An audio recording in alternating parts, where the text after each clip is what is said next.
¿Sabías que todos los días comes una piedra de manera consciente? Sí, una piedra. El ser humano no come granito. No come mármol. Pero muele esa roca que extrae del subsuelo y la consume con gusto. Sal. Científicamente conocida como halita. Es el único mineral que la humanidad come. Hoy compramos un paquete en el mercado casi gratis. En invierno, arrojamos toneladas sobre las carreteras para que no se congelen. Es tan abundante, tan poco valiosa. Pero si retrocedemos un poco en la historia, aparece un panorama completamente distinto.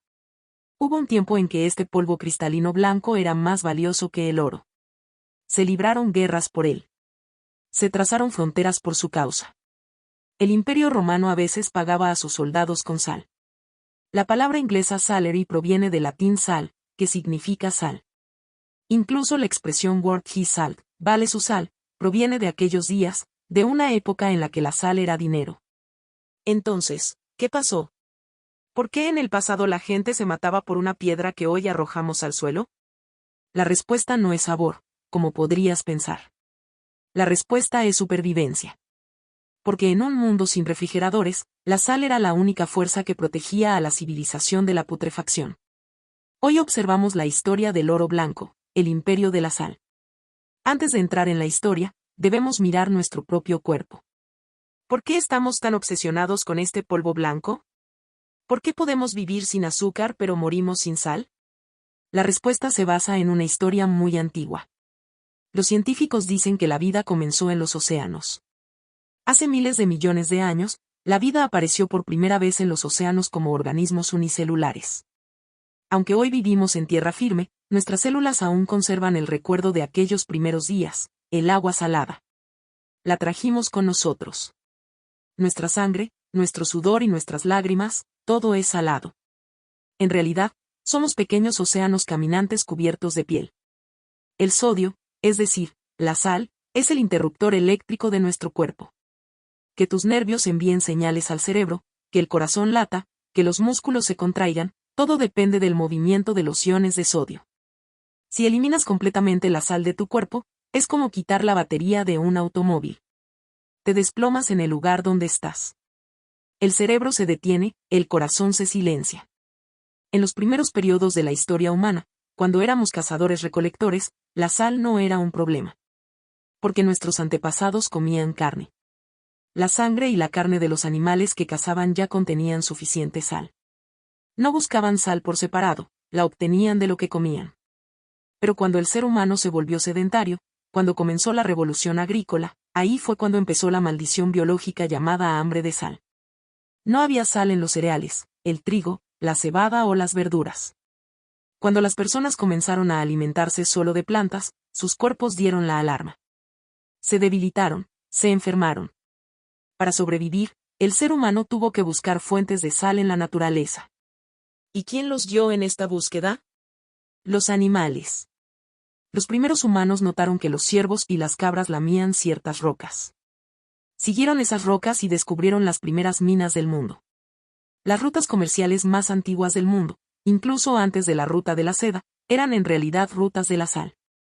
La famosa Vía Salaria de Roma fue construida únicamente para transportar sal. La civilización caminó tras la sal. La necesidad biológica del ser humano por la sal la hizo valiosa. Pero lo que la hizo tan valiosa como el oro fue otra cosa. Mientras nuestros antepasados cazadores-recolectores transportaban la sal y la carne que cazaban a sus cuevas, notaron algo que cambiaría la historia humana. La carne que entraba en contacto con la sal no se estropeaba. Esto era crucial, porque si no puedes conservar tus alimentos, mueres de hambre en invierno. Si no puedes conservar tus alimentos, no puedes alejarte de tu aldea. Aquí es donde la sal entró en escena como una máquina del tiempo. La sal tenía un superpoder químico, absorber la humedad. Las bacterias se reproducen en ambientes húmedos. Cuando la sal extrae el agua de la carne como una esponja, las bacterias no pueden sobrevivir. Cuando entierras un trozo de carne en sal, la sal atrae el agua del interior como un imán. Sin agua no hay bacterias. Sin bacterias no hay descomposición.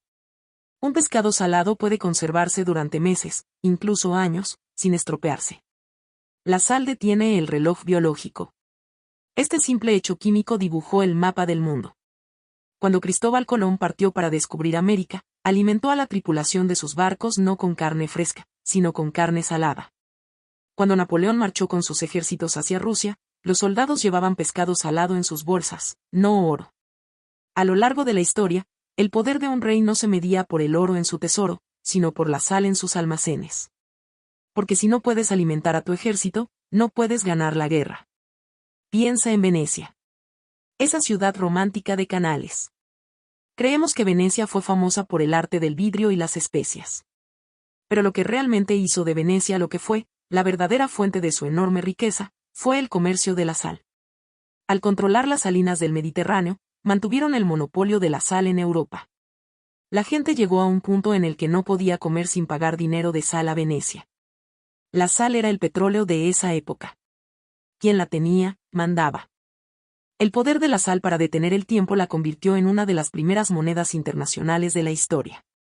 El concepto de salario que esperamos al inicio de cada mes se basa en la sal. El salary en inglés, el salaire en francés, el salario en español, todos provienen del latín sal, que significa sal. En el Imperio Romano, a veces se pagaba a los soldados con sal. Porque en esa época, un saco de sal era más fácil de gastar que un saco de oro. Todos necesitaban sal. Incluso en inglés, si alguien hace bien su trabajo, se dice he is worth his salt. Es decir, merece el dinero que gana. La sal era literalmente dinero. Y cuando algo es dinero, los estados y los reyes van tras ello de inmediato.